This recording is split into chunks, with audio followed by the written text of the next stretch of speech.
Google rolls out AI overviews, Netflix plans an in-house ad tech platform, and TikTok tests 60-minute video uploads on this week's Marketing Minute.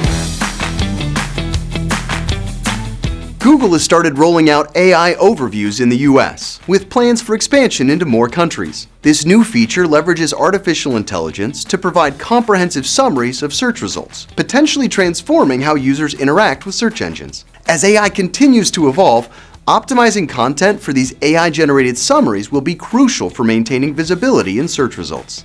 Netflix is set to launch its own in-house ad tech platform, aiming to capitalize on its rapidly growing ad audience, which reached 40 million in Q1. They've also announced a partnership with The Trade Desk, enhancing their ad offerings and targeting capabilities. As Netflix enters the ad tech space, advertisers will have new opportunities to reach a highly engaged audience through OTT and CTV channels.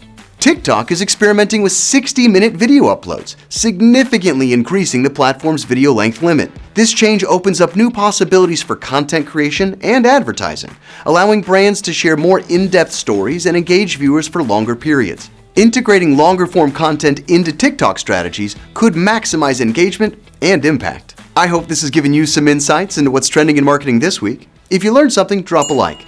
If you found it valuable, share it with your network. For the Colling Media Marketing Minute, I'm Doug Campbell.